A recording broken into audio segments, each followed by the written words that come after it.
I love it. All right. Let's get into the what I like to call single slices Packers draft. So I'm just gonna go through pick or the order that we've selected these guys, and we're just gonna say a quick thing about them, and then we can maybe get a little more into the guys or the draft class after that. So here we go. Single slices Packers draft. Jordan Morgan. Oh, I gotta get my notes here. Okay, you're so good. fast on the single slices for me. Jordan Morgan. Yes, We Jordan can get Morgan. Immense man, immediate impact. I love it. Elgin Jenkins 2.0 loading. Yeah, feels like it. A guy who could make a career at tackle, but ultimately might be a better guard, a Pro Bowl guard. So some big move for Jordan Morgan. Yeah. All right. Edgerrin Cooper. Quay Walker, hopefully better coverage. I'm saying not the Cooper Cheeseheads wanted, but the Cooper Cheeseheads needed. Agreed. All right. Javon Bullard. A star, what Kirby Smart in his defense calls the nickel spot, a star who carries the G. Carried the G at Georgia. He's coming back to do it for Green Bay. I love it. Going to be a bully next to McKinney. No one's going to be safe. And he I don't know if you saw his video, right? He said, like, I'm gonna be a cheesehead or whatever. Like, I loved his response, right? Because there was some not so excited responses by some guys in the draft this year, but you could tell Bullard was pumped to be coming to Green Bay. Yes, he was. All right. Marshawn Lloyd. There's tread on those tires. 291 total college carries. For context, we talk about Braylon Allen. Braylon Allen has 597 career college carries. That's more than twice the amount that Marshawn Lloyd had. Marshawn Lloyd has a lot of reps left in him. There was lots of tread on those tires, and I'm sure the Packers are eager to give him some carries after Josh Jacobs comes over from Oakland or from Vegas, and who carried the rock a lot for them. Yeah. I'm a shifty, quick burst back is exactly what this backfield needed. I just think he's a great fit to what we got going in the backfield. We're gonna see him, this year. Yep. Yeah. Tyron Hopper. Confusion. I don't know what his role is. Felt like a reach. Basically, every consensus board had him as a reach here. I don't understand what his specific fit is. I guess we'll find out. Okay. I'm gonna go with more like Sheriff Hopper. He's gonna be upfield, downfield, and in the upside down field making plays. I think we found a hidden gem here. Everyone's saying it's a reach. He's hyper athletic. He can cover running backs and tight ends. I'm personally, it might have been a little bit of a reach because he might be very situational, but I think he's gonna be a playmaker. I hope you're right. He has a lot of special team snaps to his record. I mean, like, he should make an impact on the roster somehow, some way. Yeah. We'll see. Evan Williams. Goot's got a type. He drafted Bullard in the second round, who has played basically everywhere at the safety position, free, strong, and nickel. Evan Williams has 271 snaps at free, 165 at nickel, and 290 snaps in the box. He can do anything anywhere. The Oregon staff really loved him. Goot's got a type for these versatile safeties who can play all over. And Evan Williams is exactly that. Yeah. He led the Oregon Ducks in tackles last year. Mm-hmm. And I think he's going to lead the Packers secondary in tackles in just a couple years. I think he's going to be a tackling machine for us. I think so too. But give him 1 year to get his feet on the ground. Yeah. All right. Jacob Monk. This is, we have Graham Barton at home. I know lots of Packers fans were interested in taking Graham Barton out of Duke, a very athletic interior offensive lineman in the first round. Ended up going with a different offensive lineman, and you get very athletic center here in Jacob Monk out of Duke as well. I am very excited to see him. 343 pass blocking snaps in 2023 per PFF, and only 1 sack allowed. He is legit. Excellent piece for interior offensive line depth. Absolutely. And I said, watch him end up being the better offensive line coming out of Duke this draft.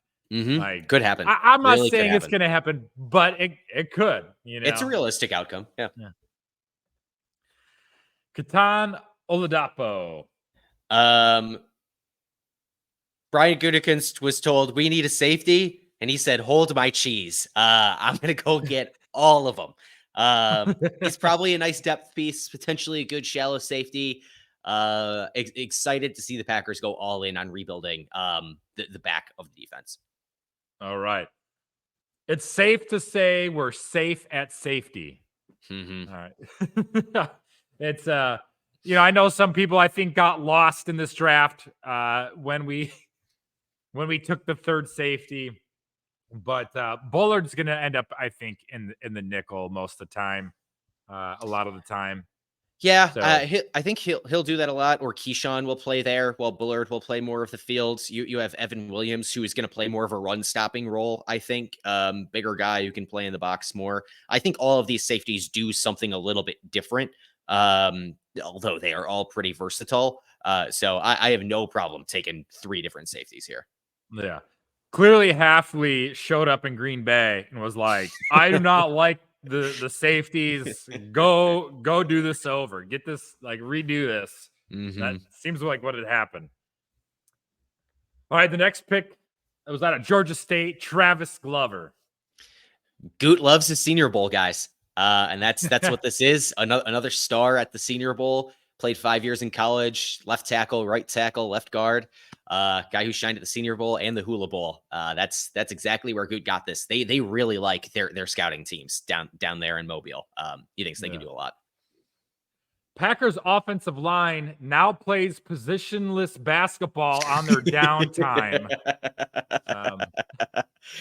It feels that way. It's the same thing as the safety position, right? Where they want to get guys who can play a lot of different roles in this position. All of these offensive linemen they have now on the roster, they can mix and match pieces to get their best 5 out there at all times and play them wherever they need to. It's impressive. We'll see how much they actually cross-train them at the next level. But yeah, that's spot on thinking about the positionless basketball metaphor. Yeah. I love that.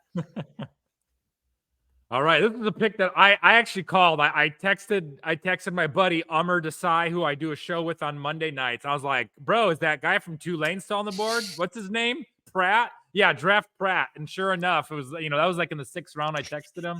7th round, we got him. So Michael Pratt. Money. My best Michael Pratt memory is him winning the Cotton Bowl over now Bears quarterback Caleb Williams. I do a big bowl pick'em group with a bunch of guys every year.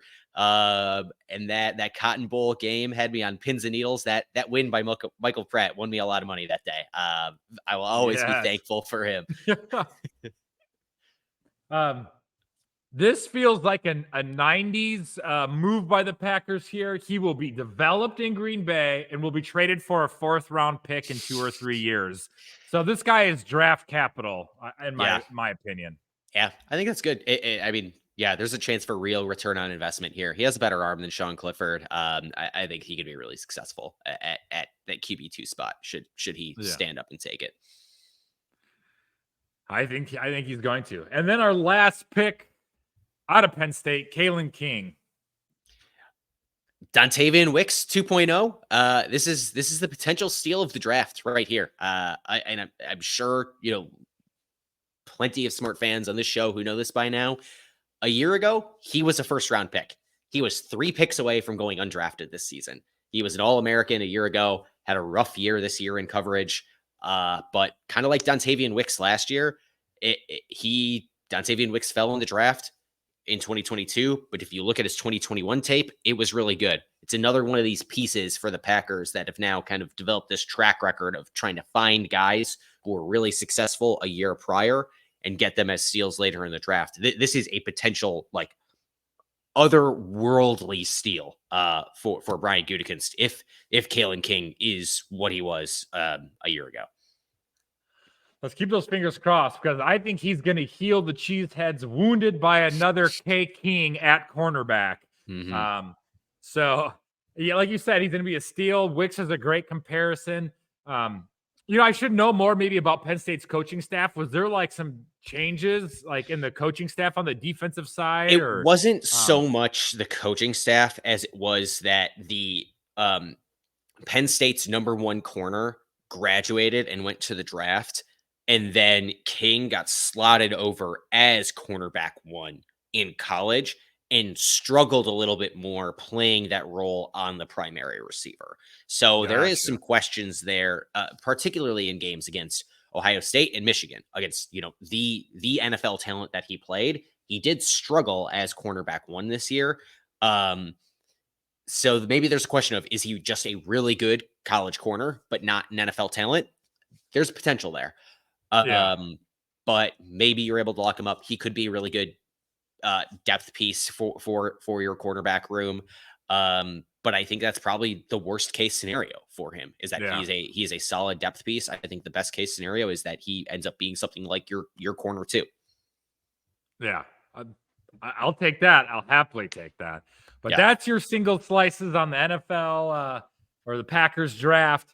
That was something I just want to get through to try to get through every guy real quick. But we can talk about the class a little bit more now. Who's a guy or two that you're like most excited about seeing on the field this year?